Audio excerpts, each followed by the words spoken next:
Ipsy Can I Share presents Did You Know? Make sure your absentee ballot is counted.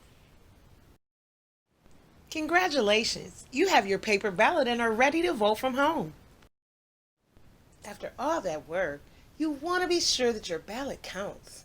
No worries, we got you. Just follow the steps in this video and you'll be fine. Your ballot will arrive in the mail in a blue and white envelope that looks like this. When you open the envelope, you will find your ballot peeking out of the secrecy sleeve and a green envelope to return your ballot. First things first, remove your ballot from the secrecy sleeve. Carefully remove and unfold your ballot. The tab at the top should stay attached. If it becomes detached, don't worry. Just place the tab back in the secrecy sleeve before you return your ballot. Next, you want to review your ballot. There sure is a lot on there, but that's the great thing about voting from home.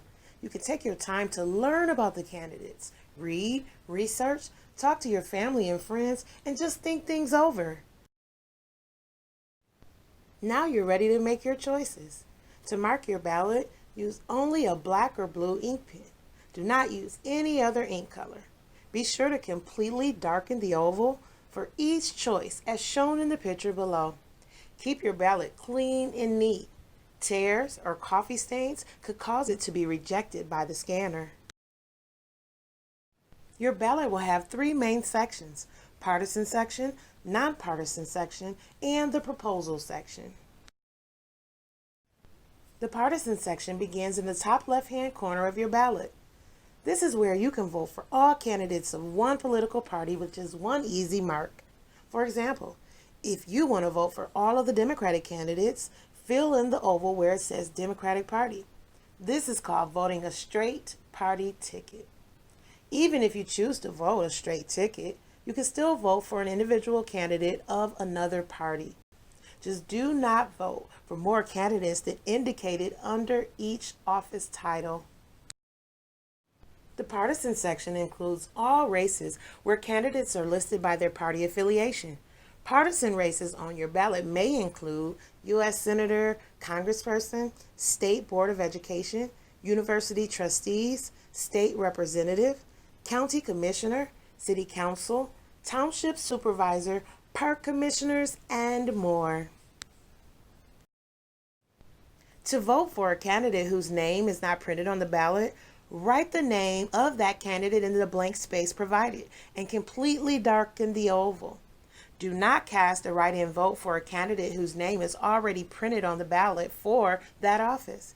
This error will invalidate your vote. Next is the nonpartisan section. Nonpartisan races include voting for judges, school, and library board members. The proposal section may include state, county, or local proposals such as a millage or changes to laws. Don't forget to check the back of your ballot. There may be more questions there. Uh-oh, wait a second. Did you catch an error? No worries. If you make a mistake, return your ballot to the clerk and obtain a new one. Don't attempt to erase or correct any marks made in error. Your ballot is fed through a scanner. Any odd marks, stains, or tears could cause the machine to reject your ballot and not count your votes. Okay, let's package your ballot for return. Once you're satisfied that you filled out the ballot properly, place it back inside the secrecy sleeve. A stub at the top of the ballot has numerical information needed by the clerk's office to identify your ballot. If the stub detaches from your ballot while you're filling it out, include the stub with your ballot when it's returned. Read the instructions on your secrecy sleeve carefully. Next, insert the secrecy sleeve containing your ballot into the green envelope. Turn over the envelope and read the back carefully. This is very important. You must sign and date the back of your envelope or the ballot will be rejected and your votes will not be counted. Be sure your signature is similar to the one on your driver's license or your ID. Using variations like a middle initial or a nickname may cause your ballot to be rejected. If you assist another voter in filling out their ballot, you must sign the envelope in the section that says to be completed only if voter is assisted in voting by another person. Once your ballot is packaged, it needs to be returned to your local clerk's office. To return your absent voter ballot, you have two options, by mail or in person. You can return your completed absent voter ballot by mailing it to the local clerk's office. The green envelope will be pre-addressed to the clerk. Some clerks provide prepaid postage on the envelope. Others require a 55-cent stamp. Recent delays and funding shortages with the U.S. Postal Service have really raised concerns over whether or not mail-in ballots will be returned to the clerk's office on time for the November election. To ensure your ballot is received by 8 p.m. on November 3rd, we recommend mailing out your completed ballot at least 3 weeks before the deadline, which would be October 13th.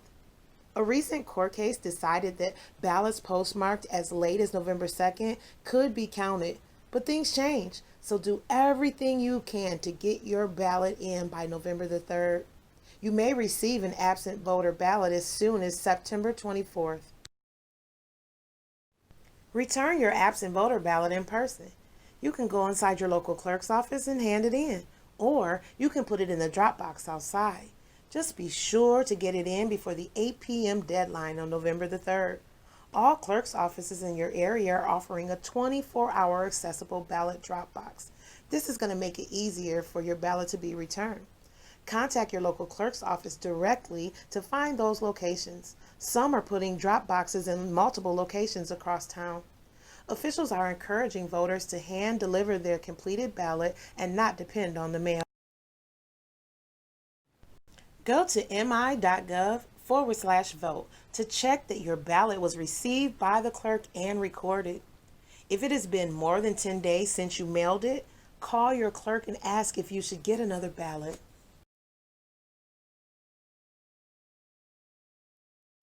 Now that you know, share the word on the street.